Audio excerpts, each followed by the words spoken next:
हम एक सफर पर निकलने वाले हैं, एक टाइम मशीन में बैठकर सीधे 6.5 करोड़ साल पीछे, उस दिन जब डायनासोर का इस धरती पर आखिरी दिन था। ये कहानी है एक ऐसी दुनिया की जो हमसे, इंसानों से बहुत बहुत पहले मौजूद थी। एक ऐसी दुनिया जहां सिर्फ कुदरत की आवाज थी, एकदम शांत, विशाल और रहस्यों से भरी हुई। तो हमारी कहानी शुरू होती है उस दौर से जिसे साइंटिस्ट कहते हैं क्रिटेशियस पीरियड। जरा सोचिए, एक ऐसी दुनिया जो हर तरफ से हरी भरी थी और यहां रहने वाले जीव, अरे वो तो हमारी सोच से भी कहीं ज्यादा बड़े, कहीं ज्यादा शानदार थे। कैसी थी वो दुनिया? जमीन पर घूमते थे ट्राइसेराटॉप्स के बड़े बड़े झुंड, आसमान में राज था विशाल टेरासौर का, और समंदर की गहराइयों में वहां छिपे थे खूंखार शिकारी। लेकिन इन सब का राजा वो सिर्फ एक ही था, टिरैनोसॉरस रेक्स। अब ये दुनिया भले ही हमें क्रूर लगे, लेकिन उसमें गजब का बैलेंस था। हर जीव का अपना एक जरूरी रोल था। शाकाहारी पौधे खाते थे और मांसाहारी उन पर जिंदा रहते थे। मतलब नेचर का जो सर्कल था वो एकदम परफेक्टली काम कर रहा था। तो सवाल ये उठता है, जब सब कुछ इतना परफेक्ट था, इतना बैलेंस्ड था, तो फिर ऐसा क्या हुआ कि सब कुछ खत्म हो गया? कहानी में एक ऐसा ट्विस्ट आने वाला था जिसके बारे में किसी ने सपने में भी नहीं सोचा होगा। इसका जवाब वो जमीन पर नहीं बल्कि ऊपर अंतरिक्ष के गहरे अंधेरे में छिपा था। चट्टान का एक टुकड़ा, बस एक पत्थर जो लाखों सालों से खामोशी से सफर कर रहा था, किसी को नजर नहीं आ रहा था और सीधा अपनी मंजिल की तरफ बढ़ा चला आ रहा था। वो चट्टान असल में एक बहुत बड़ा एस्टेरॉयड था और अब वो धरती के बहुत बहुत ज्यादा करीब आ चुका था। और नीचे तो डायनासोर की दुनिया अपनी ही धुन में मगन थी। उन्हें अंदाजा भी नहीं था कि ऊपर से कौन सा तूफान उनकी तरफ आ रहा है।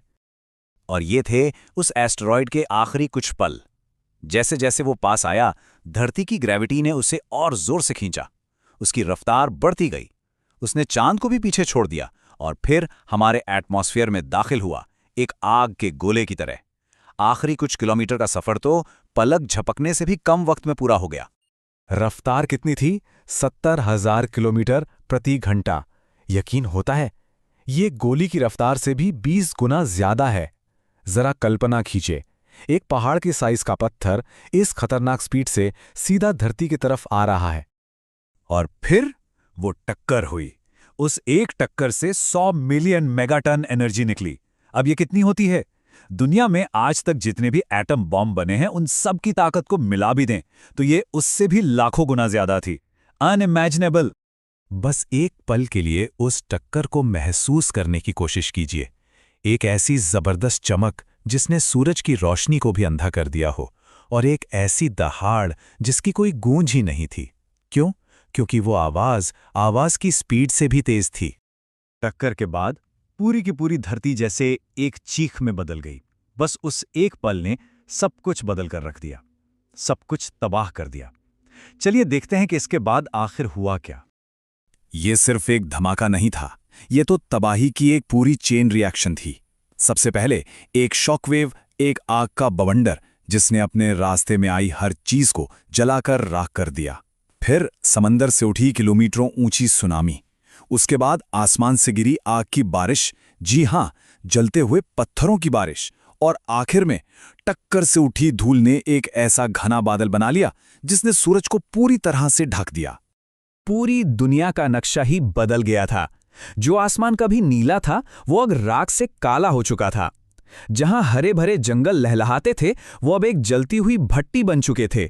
और जहां कभी विशालकाय जीवों का राज था वो जगह अब एक बर्फीली कब्र से ज्यादा कुछ नहीं थी। अब सूरज की रोशनी ही नहीं थी तो फोटोसिंथेसिस भी बंद हो गया। मतलब पौधे मरने लगे, और जब पौधे खत्म हुए तो उन्हें खाने वाले शाकाहारी डायनासोर भी भूख से मरने लगे। और जब वो नहीं रहे तो उन्हें खाने वाले मांसाहारी भला कैसे बचते? ये एक बहुत धीमी और बहुत दर्दनाक मौत थी। भूख और ठंड, इन दोनों ने मिलकर धरती के उन महान शासकों को खत्म कर दिया। लेकिन इस पूरी तबाही के बीच भी जिंदगी ने हार नहीं मानी थी। कुछ बहुत छोटे जीव वो बच गए थे। कीड़े मकोड़े, मेंढक जैसे जीव, कुछ छोटे रेप्टाइल्स, और हां, हमारे बहुत दूर के पूर्वज छोटे छोटे मैमल्स यानी स्तनधारी। ये सब जमीन के नीचे छिप गए थे और इस महाविनाश से किसी तरह बच निकले।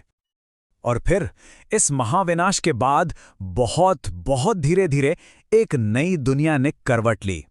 हजारों सालों की खामोशी के बाद ऐसा लगा जैसे धरती ने एक बार फिर से सांस ली हो। ये रिकवरी बहुत ही धीमी थी। कई साल लगे आसमान से धूल के छटने में, तब जाकर सूरज की हल्की सी रोशनी जमीन तक पहुंची। कई दशक बीत गए जब बारिश ने जहरीली मिट्टी को धोया और दबे हुए बीज फिर से फूटे, और सदियां लग गईं। तब जाकर काई, फॉन और छोटे छोटे फूल दोबारा नजर आने लगे। और जानते हैं, ये धरती के इतिहास का सबसे बड़ा टर्निंग पॉइंट था।